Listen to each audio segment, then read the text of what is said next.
Assalamualaikum warahmatullahi wabarakatuh. Alhamdulillah. Wassalatu wassalamu ala rasulillah Nabina Muhammadin sallallahu alaihi wasallam wa ala alihi wa sahbihi wa mawala. Wa qala Allah ta'ala fil Qur'anil Karim, ittaqullaha wa tuqatihi wa la tamutunna illa wa antum muslimun. Amma ba'du. Oke, mat. Pagi para seluruh YouTube, ketemu lagi dengan saya Agung Wijanarko. Oke, para seluruh, seperti biasa di pagi hari ini saya ingin ngajak para sedulur-sedulur saya, sobat-sobat saya, teman-teman saya yang sudah subscribe dan join di kanal YouTube saya ini untuk ngobrol-ngobrol santai seputaran hal-hal yang bersifat religius. Jadi para sedulur, Rasulullah Shallallahu Alaihi Wasallam bersabda dalam sebuah hadis yang diriwayatkan oleh Imam At-Tirmidzi rahimahullah yang bunyinya sebagai berikut. Bismillahirrahmanirrahim.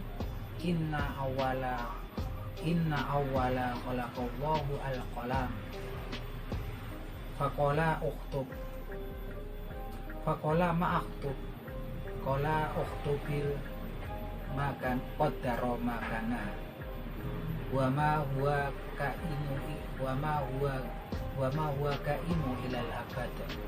Yang artinya sebagai berikut. Inna awwala khalaqallahu al-qalam. Sesungguhnya awal penciptaan dari Allah Subhanahu wa taala itu adalah qalam atau pena.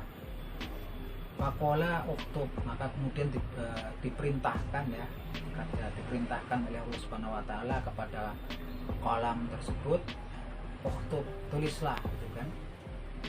Faqala ma aktub, dan kemudian pena tersebut balik bertanya pada Allah Subhanahu wa taala, apa yang akan aku tulis, apa yang harus aku tulis. Kemudian qala uktubil qadara makana. Kemudian diperintahkan oleh Allah Subhanahu wa taala, tulislah takdir segala sesuatu. Wa ma huwa kainu ilal abad. Dan juga segala sesuatu kejadian yang akan terjadi selamanya sampai hari akhir ya, sampai yaumil kiamah. Selamanya kita nggak ngerti di sini. Yang jelas dari hadis ini, dari hadis yang diriwayatkan oleh Imam At-Tirmidzi rahimahullah ini, tentunya lagi-lagi kita mendapatkan suatu benang merah ya, koneksi gitu kan, yang mana bahwasanya antara Al-Quranul Karim dan hadisnya Nabi Muhammad SAW ini koneksinya kuat banget. Karena di Al-Quranul Karim Allah Subhanahu wa taala sendiri berfirman bahwasanya jangan pernah ya kalian kemudian bersedih gitu kan, terhadap apa yang luput dari kalian gitu kan. Dan juga janganlah kalian terlalu bergembira terhadap apa yang kalian dapatkan, karena semuanya sesungguhnya sudah tertulis di Lauhin Mahfuz, sudah dituliskan dalam kitabnya Allah Subhanahu wa taala. Kita kan sering kadang-kadang ya teman-teman, kita sering kadang-kadang tuh, wah seandainya saya dulu jadi menikah sama dia, nggak menikah sama yang ini. Seandainya saya dulu menikah sama si A gitu kan, nggak menikah sama si B, mungkin hidup saya nggak jadi seperti ini gitu. Saya nggak akan sesengsara ini gitu kan. Jadi kalimat seperti itu sebuah kalimat yang tidak diperbolehkan, yang dilarang gitu kan. Di dalam hadisnya Nabi Muhammad SAW sudah jelas menjelaskan kan, nggak boleh kita mengucapkan kata kalau ataupun seandainya. Jadi kita nggak boleh. Wa in asobaka sayun fala taqul, jika sesuatu menimpa kalian fala taqul, jangan kalian berkata lau ana fa'altu kana kaza wa kaza, seandainya aku melakukan ini gitu kan, ini nggak akan terjadi, itu nggak akan terjadi. Walakin kul, tapi kemudian katakanlah qadarullah, ini adalah takdirnya Allah Subhanahu wa taala. Wa ma syaa fa'al, dan kemudian Allah Subhanahu wa taala melakukan sesuatu atas sesuai dengan kehendaknya. Fa inalau taftahu amala syaitan, dan kemudian kalau kita bilang kalau atau seandainya, itu akan membuka peluang setan untuk apa? Menggoda kita. Nah ini, jadi ini ilmunya sebenarnya juga sangat dalam ya teman-teman, bahwasanya segala sesuatu ini semuanya sudah dituliskan oleh Allah Subhanahu wa taala. Takdir kita ini sudah dituliskan oleh Allah Subhanahu wa taala. Dari awal penciptaan kolam ataupun pena, kemudian Allah memerintahkan kepada pena tersebut untuk menuliskan qadaro makana, segala sesuatu yang terjadi gitu kan, wa ma huwa kainu ilal abad, dan segala sesuatu yang akan terjadi selamanya gitu kan. Ini ditulis ya.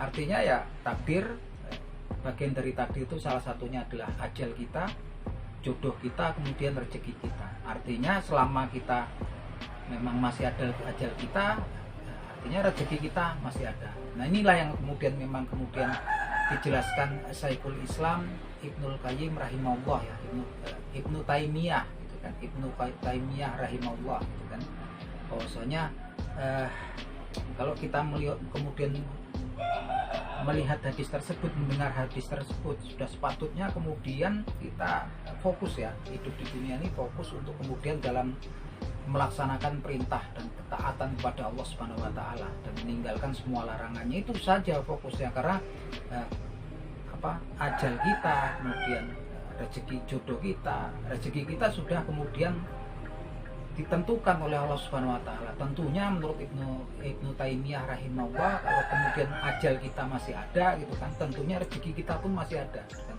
Dan kalaupun kemudian Allah Subhanahu wa taala menutup salah satu jalan rezeki kita, maka dengan hikmahnya dia akan membukakan jalan rezeki kita lewat sesuatu yang lain.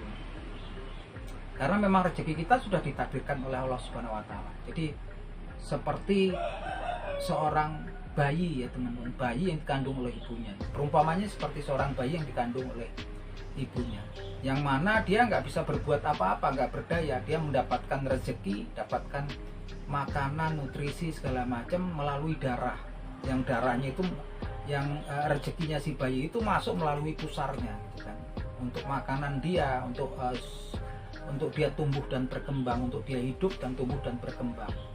Ada masanya kemudian itu bayi itu kemudian terlahir, keluar dari rahim ibunya, lahir di dunia ini. Otomatis pusarnya tersebut yang menjadi jalan rezekinya untuk makanannya, dia terputus gitu kan, diputus di situ kan tali pusar kita. Tapi apa yang dia dapatkan ternyata rezekinya juga nggak terputus begitu aja. Ketika Allah kemudian menutup sebagian jalan rezekinya, kemudian dia mendapatkan air susu dari ibunya ya teman-teman. Dia mendapatkan rezeki dalam bentuk yang lain. Lagi-lagi dia masih dalam kondisi nggak berdaya. Inilah kisah seorang perjalanan hidup dari janin kemudian sampai menjadi bayi sebagai contoh ya, bahwasanya selama masih ada ajal kita, maka di situ masih ada rezeki kita, karena rezeki kita itu dijamin oleh Allah Subhanahu wa taala. Perumpamannya seperti janin tadi. Dan kalaupun kemudian ada salah satu jalan rezeki kita tertutup, maka Allah Subhanahu wa taala dengan hikmahnya akan membukakan jalan rezeki dari jalan yang lain ya teman-teman. Oke gitu teman-teman. Jadi jangan pernah kalau kemudian teman-teman berkata kalau seandainya gitu dan menyesali, waduh ini kata saya menyesali, oh saya kok dapat istri seperti ini gitu kan, saya dapat suami seperti ini, saya nyesel deh gitu kan. Seandainya saya dulu dapat si C, dapat si A gitu kan, nggak akan terjadi. Jangan pernah seperti itu, karena memang semuanya sudah ditakdirkan oleh Allah Subhanahu wa taala. Lagi-lagi kalimat seperti itu nggak patut kita katakan. Yang patut kita katakan adalah qadarullah. Ini adalah takdirnya Allah Subhanahu wa taala, sesuatu yang telah ditentukan, dituliskan oleh Allah Subhanahu wa taala kepada kita 50.000 tahun sebelum Allah Subhanahu wa taala menciptakan langit dan bumi. Wa ma syaa qadarullah wa ma syaa fa'al. Dan kemudian Allah itu berbuat sesuai dengan kehendaknya. Dan Allah Maha tahu, Allah Maha adil dan bijaksana, dan Dia Maha tahu apa yang akan Dia lakukan. Oke gitu teman-teman, akhir kata semoga bermanfaat. Wabillahi taufik wal hidayah. Wassalamualaikum warahmatullahi wabarakatuh.